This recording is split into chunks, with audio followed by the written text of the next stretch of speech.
కాలం చెప్పేటువంటి సమాధానం ఎలా ఉంటుందో అన్నటువంటి అంశంపైన ప్రస్తుతం జరుగుతున్నటువంటి చర్చలో పాల్గొనేందుకు కాంగ్రెస్ నేత బాజిరెడ్డి మనతో ఉన్నారు. అలాగే మరి కాసేపట్లో దామోదర్ రెడ్డి ఫోన్ లైన్ లో కలుసుకునేందుకు సిద్ధమన్నారు. ఈ బాజిరెడ్డి గారు, ఈ రోజున ఉన్నటువంటి పరిస్థితి, జగన్ లేదంటే నిన్నగాక మొన్నటి వరకు వచ్చినటువంటి నేతలు 1 by 1 కొత్త పార్టీలు పుట్టుకొస్తున్నాయి. కాకపోతే దానికి తగినటువంటి ప్లాట్ఫామ్ రాష్ట్రంలో ఉందనుకుంటున్నారు. సాయి గారు, ఇప్పుడు నేను కొంత ఈ వ్యాఖ్యానం విన్నా. నేను ఇప్పుడు చిరంజీవి గారు పెట్టినటువంటి పార్టీ పెట్టిన సందర్భం వేరు, ఎన్టీ రామారావు పెట్టిన సందర్భం వేరు. ఎన్టీ రామారావు రాజకీయ పార్టీ పెట్టినప్పుడు రాజకీయంగా చాలా గ్యాప్ వచ్చిందండి. అప్పుడు కాంగ్రెస్ పార్టీ ప్రభుత్వం ఉండే, మార్చడము, ఆత్మగౌరవం సమస్య విపరీతంగా ప్రజలకు చాలా దృష్టికి వచ్చింది. కాబట్టి కాంగ్రెస్ పార్టీ వద్దు అనే టైంలో అప్పుడు అనుకోకుండా రామారావు గారు ప్రజాదరణ ఉన్న వ్యక్తి కాబట్టి, ప్రజల ఆకర్షక వ్యక్తి కాబట్టి ఆయన పార్టీ పెట్టడము 9 months లోనే క్లిక్ కావడం జరిగింది. ఆయన ముఖ్యమంత్రి కావడం జరిగింది. ఇప్పుడు చిరంజీవి గారు పెట్టిన పరిస్థితి కూడా అప్పుడు ఎక్కడ గ్యాప్ లేదండి. ఒక పక్కనేమో చంద్రబాబు నాయుడు, మరో పక్క రాజశేఖర్ గారి నాయకత్వంలో కాంగ్రెస్ పార్టీ. ఏంటంటే చంద్రబాబు నాయుడు సరైనటువంటి సత్తా లేనటువంటి వ్యక్తి అని ఆ రోజున ఆయన ఏమి చేయలేకపోతున్నారు అన్నటువంటి ఉద్దేశంతోనే చిరంజీవి పార్టీ తీసుకొచ్చారన్నటువంటిది ఆ రోజు. అప్పుడు ఏమైందంటే రాజశేఖర రెడ్డి గారు అప్పుడు ఒక ప్రధాన ప్రతిపక్షంలో చాలా గట్టి ప్రతిపక్ష నాయకుడి పాత్ర వేస్తున్నాడు ఆయన. అదేవిధంగా నేను అడుగుతున్నది, వైఎస్ రాజశేఖర రెడ్డి ముఖ్యమంత్రిగా ఉన్నటువంటి సమయంలో చంద్రబాబు నాయుడు సరైనటువంటి ప్రతిపక్ష పాత్ర పోషించడంలో విఫలమయ్యారని అన్నటువంటి ఆరోపణల సమయంలో చిరంజీవి పుట్టుకొచ్చారు కొత్త పార్టీతో. ఇప్పుడు రాజశేఖర రెడ్డి గారు తర్వాత చంద్రబాబు నాయుడు గారు ఇద్దరు కూడా సమవుజ్జులుగా ఉన్న సమయం అది. ప్రధాన ప్రతిపక్షం ఉన్నటువంటి చంద్రబాబు నాయుడు కూడా 100 మంది ఎమ్మెల్యేలు కూడుకున్న వ్యక్తి ఆయన. ఇక్కడ 156 మందితో ఇక్కడ కాంగ్రెస్ పార్టీ ప్రభుత్వం ఏర్పడింది. Second time. ఫస్ట్ టైం ఏమో ఎప్పుడైతే చిరంజీవి గారు పార్టీ పెట్టిండో, చిరంజీవి గారు పార్టీ పెట్టినాడు ఆ పార్టీ అవసరం లేకుండే ప్రజలకు. అందుకని కేవలం 18-17 మందిని సరిపించుకోవాల్సిన అవసరం పడ్డది. అదే ఒకవేళ గ్యాప్ ఉంటే, నిజంగా గ్యాప్ ఉంటే ప్రజల మధ్యలో ఇంకో పార్టీ కావాలి, ఇక్కడ చంద్రబాబు నాయుడు ఫెయిల్యూర్ అయిపోయినటువంటి పరిస్థితి ఏర్పడితే తప్పకుండా చిరంజీవి గారిని ఆదరించేవాళ్ళు, ఎన్టీ రామారావు లాగా. కానీ ఆయన పెట్టినటువంటి సమయం కరెక్ట్ కాదు కాబట్టి ప్రజలు ఆయన ఎన్నుకోలేదు. ఈ రోజు పరిస్థితి విధంగా ఉంటే 1983 కంటే ముందు ఏ పరిస్థితి ఉందో, తెలుగుదేశం పార్టీ ఏ విధంగా అయితే పుట్టుకొచ్చిందో ఆ టైంలో, ఇప్పుడు అదే ఆత్మగౌరవ సమస్య వచ్చింది. రాజశేఖర్ గారు చనిపోయిన తర్వాత జరుగుతున్న పరిణామాలు గత 1 సంవత్సరం 4 నెలలు జరుగుతున్న సందర్భంగా 1 year లో రోషయ్య గారిని మార్చేయడం జరిగింది. చాలా సీనియర్ మోస్ట్ ఉన్నారు, 5 ఏళ్ళ వరకు ఆయన ఉంటాడన్నారు. తర్వాత అనుకోకుండా ఆయన మార్చడం జరిగింది. నెక్స్ట్ మళ్ళీ కిరణ్ కుమార్ రెడ్డి గారిని పెట్టడం జరిగింది. కిరణ్ కుమార్ రెడ్డి గారు పెట్టడంలో ఆంతర్యం ఏంటంటే, రాజశేఖర్ గారు తనయుడు జగన్మోహన్ రెడ్డి గారు పార్టీ నుంచి వెళ్లిపోతున్నాడు, రేపు పార్టీ రాజకీయ పార్టీ పెడితే ఇబ్బంది అవుతుంది. అదే సామాజిక వర్గానికి చెందినటువంటి వ్యక్తి, అదే ప్రాంతం చెందినటువంటి వ్యక్తి, ఆ వ్యక్తి పగ్గాలు పగిస్తే ఆయనను అణిచేయగలుగుతాడనో లేకపోతే ఆ రాజకీయ పార్టీని రాకుండా చేస్తాడనేటువంటి ఒక దురుద్దేశంతో కిరణ్ కుమార్ రెడ్డి గారు పెడితే జరుగుతున్న పరిణామాలు ఏంటండి? ఉదయం లేస్తే ఢిల్లీ వెళ్ళడం, ముఖ్యమంత్రి అయిన పాపం ముఖ్యమంత్రి అయిన తర్వాత ఏ ఒక్క మంత్రి కూడా ఆయన కంట్రోల్ లేడు. ఈ రోజు మంత్రి పదవులు రాని వాళ్ళు మంత్రి పదవిని పైరవీ చేస్తున్న ఢిల్లీకి వెళ్ళి. నేను అడుగుతున్నది, కాంగ్రెస్ పార్టీకి సంబంధించినటువంటి ఈ కల్చర్ వైఎస్ రాజశేఖర రెడ్డి టైంలో ఇంత తీవ్రంగా ఉండకపోవచ్చు, కానీ ఆయన కూడా మంత్రివర్గానికి సంబంధించినటువంటి అంశాలు కావచ్చు, లేకపోతే జరిగేటువంటి ప్రతి కార్యకలాపాన్ని ఢిల్లీకి వెళ్లి రిఫర్ చేసేటువంటి పరిస్థితి. కాకపోతే పథకాల విషయంలో ఢిల్లీ వాళ్ళు కాదన్నా ఇక్కడ పెట్టారన్నటువంటి నేమ్ ఉండొచ్చు. కానీ ఓవరాల్ గా చూసుకుంటే వైఎస్ రాజశేఖర రెడ్డి అయినా కాంగ్రెస్ తరఫున ముఖ్యమంత్రి గానీ, కాంగ్రెస్ కి సంబంధం లేనటువంటి ముఖ్యమంత్రి గాని, మరొకటి అధిష్టానానికి పూర్తిగా ఫేవర్ గా వ్యవహరించినటువంటి వ్యక్తి. కాంగ్రెస్ లో ఎవరున్నా కూడా అది తప్ప. జనంలో ఇప్పుడు రాజశేఖర రెడ్డి గారిని చూస్తున్నారు జనము, ఇప్పుడు వచ్చిన ముఖ్యమంత్రిని చూస్తున్నారు. ముఖ్యమంత్రులుగా ఉన్నటువంటి రోషయ్య గారిని కానీ, కిరణ్ కుమార్ రెడ్డి గారిని రాజశేఖర గారి ప్లేస్ లో చూడలేకపోతున్నారు, ఆయన స్థానాన్ని భర్తీ చేయలేకపోతున్నారు వీళ్ళనేది క్లియర్ గా అనిపిస్తుంది అక్కడ.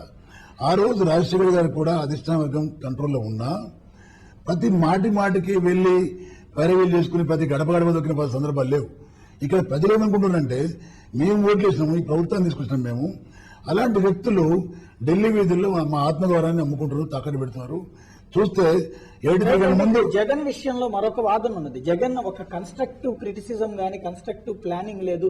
తెలంగాణ అంశంలో ఒక్కసారిగా తీసుకొచ్చి ఒక ప్లేకార్డును పట్టుకుని రోడ్డు ఎక్కినటువంటి సందర్భం, పూర్తి స్థాయిలో వైఎస్ రాజశేఖర రెడ్డి అయితే మొట్టమొదటి నుండి చిట్ట చివరి వరకు కూడా తెలంగాణ ఇప్పిస్తానని తీసుకొచ్చినటువంటి వ్యక్తి ఎన్నికల సందర్భంలో ఓట్ల కోసం అని చెప్పి మాట మార్చారు తప్పించి ఆ తర్వాత వచ్చేటప్పటికి జగన్ కూడా ఏనాడు మాట్లాడినటువంటి వ్యక్తి అకస్మాత్తుగా పబ్లిసిటీ కోసం ప్లేకార్డులు పట్టుకున్నటువంటి వ్యక్తి. అలాంటి వ్యక్తికి అక్కడే తెలియని ఒక కరెక్ట్ స్ట్రాటజీ లేనటువంటి వ్యక్తి ఈ రోజున ఏ స్ట్రాటజీతో ముందుకొచ్చి ఆ గ్యాప్ ను పూర్తి చేయగలరు అన్నటువంటి ప్రశ్న. ఇప్పుడు మీరు అన్నట్టు జగన్మోహన్ రెడ్డి గారు పొరపాటు చేసిండు, ఆయన స్ట్రాటజీ లేదు. రాజశేఖర్ గారు కూడా ఎలక్షన్ లో ఒక మాట మాట్లాడి మరో ప్లేస్ లో ఇంకో మాట మాట్లాడిండు. ఈ మాటలు ఏవైతే ఉన్నాయో నేను కూడా గమనిస్తున్నానండి. రాజశేఖర్ రెడ్డి గారు ఎప్పుడు కూడా నేను తెలంగాణకు వ్యతిరేకింది కాదు, అధిష్టాన వర్గ నిర్ణయమే నాకు శిరోధార్యమని ఆయన ఎప్పుడు వ్యతిరేకించలేదు. కాబట్టి ఎలక్షన్లో నంద్యాల సభలో వెళ్ళిన తర్వాత ఒకవేళ ఈ మహాకూటమి ద్వారా వచ్చే ప్రభుత్వం అయితే మనకి ఇబ్బందులు వస్తాయి అనే మాట మాట్లాడే తప్ప తెలంగాణ ఏర్పడితే మనకి ఇబ్బందులు వస్తాయని ఎప్పుడు మాట్లాడలేదు. రెండు విషయం జగన్మోహన్ రెడ్డి గారు తకాడు పట్టినట్టు. జగన్మోహన్ రెడ్డి గారు కానీ కోస్తా అండ్ రాయలసీమ చెందినటువంటి ప్రజాప్రతినిధులు పార్లమెంట్ లో అందరు పట్టారు. అక్కడ ఎలాంటి రాజకీయాలకు అనుగుణంగా కాకుండా అన్ని పార్టీలు పట్టారు, ఆయన పట్టడం జరిగింది. కానీ ఈ రోజు జగన్మోహన్ రెడ్డి గారు సింగిల్ మ్యాన్, ఎలాంటి రాజకీయాలకు సంబంధం లేని వ్యక్తి. ఇప్పుడు ఈ రోజు తెలంగాణ గురించి మేము తెలంగాణ చెందినటువంటి నాయకులు ఎవరైతే ఉన్నాము, నేను కానీ కొండా సురేఖ గారు కానీ పుల్ల పద్మావతి గారు కానీ వీళ్ళందరం కూడా మేమేమంటున్నామంటే జగన్మోహన్ రెడ్డి గారు తెలంగాణకు వ్యతిరేకి కాదు. ఒక్క మాట అండి, తెలంగాణకు వ్యతిరేకి కాదు. మేము జగన్మోహన్ రెడ్డి గారు ఒకవేళ పార్టీ పెట్టినా కానీ తెలంగాణ ప్రాంతంలో ఉన్న మేము ఆయన అభిమానించినా ఆ పార్టీలో చేరినా రేపు మేము తీసుకున్న స్టాండ్ ఏంటంటే తెలంగాణకు మేము అనుకూలంగా ఉంటాము. రేపు పొద్దున జగన్మోహన్ రెడ్డి గారు పార్టీ పెట్టినా కానీ ఆయన పార్టీకి మాకు తెలంగాణకు వ్యతిరేకంగా ఉండడం అనేది మా భావము, మా నమ్మకం. రైట్ అండి. ఈ అంశం పైన చర్చలో పాల్గొనేందుకు ఫోన్ లైన్ లో దామోదర్ రెడ్డి మాజీ మంత్రి లైన్ లో సిద్ధమైన. దామోదర్ రెడ్డి గారు, వైఎస్ రాజశేఖర రెడ్డి కర్నూలు వెళ్లినటువంటి సందర్భంలో ఎలాంటి ప్రకటన చేయలేదు, తెలంగాణకి తాను అనుకూలంగానే ఉన్నట్టు ప్రకటన చేశారు తప్పించి ఎలాంటి వివాదాస్పదమైనటువంటి వ్యాఖ్యలు చేయలేదని ఇక్కడ బాజిరెడ్డి అంటున్నారు. మీరేమంటారు?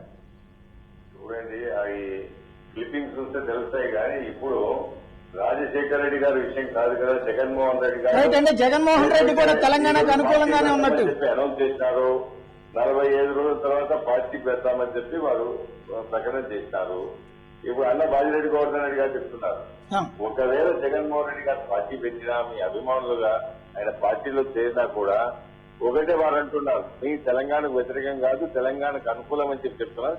చాలా సంతోషమైన విషయం, అభినందిస్తున్నాను అన్న. అదే కోవలో ఒకటి చెప్తున్నాను, తెలంగాణ ప్రాంతంలో ఉండిపోయిన జగన్మోహన్ రెడ్డి గారి అనుచర వర్గం కావచ్చు, ఫాలోవర్స్ కావచ్చు, ఇంకే స్నేహితులే కావచ్చు, అభిమానులే కావచ్చు, శ్రేయబులే కావచ్చు, కానీ ఆ ధోరణ పోతే చాలా బాగుంటుంది. రైట్. అంటే తెలంగాణకు అనుకూల ప్రకటన జగన్ నోటి వెంట కావాలంటారా, లేకపోతే ఇప్పుడు జగన్ ని నమ్ముతున్నటువంటి నేతలు చెప్తే సరిపోతుందంటారా? చూడండి, జగన్మోహన్ రెడ్డి గారు పార్టీ పెట్టిన తర్వాత విధి విధానాలు, అదేవిధంగా తెలంగాణ వైపు ఏదైతే వైఖరి ఉందో ఆ వైఖరి స్పష్టంగా చేసినప్పుడు డెఫినెట్ గా ఆయనకు ఉండబడిన ఈ రోజు పాలంగే కాక చాలా మంది కూడా జగన్ వైపు మళ్ళీ అవకాశం ఉంటుంది. కానీ ఇప్పుడు బాజిరెడ్డి గోవర్ధన్ అన్న చెప్పినప్పుడు, బాజిరెడ్డి గోవర్ధన్ అన్న is also very close to Jaganmohan Reddy. అదేవిధంగా సురేఖ గారు very close to Jaganmohan Reddy గారు. జగన్మోహన్ రెడ్డి గారు 45 రోజుల తర్వాత వారి పార్టీ విధి విధానాలు అయితే ప్రకటిస్తారు కదా. అదేవిధంగా తెలంగాణ పట్ల వారి వైఖరి కూడా ప్రకటిస్తే బాగుంటది. అప్పుడు ఒక స్పష్టమైన వైఖరి వస్తుంది, క్లారిటీ వస్తుంది.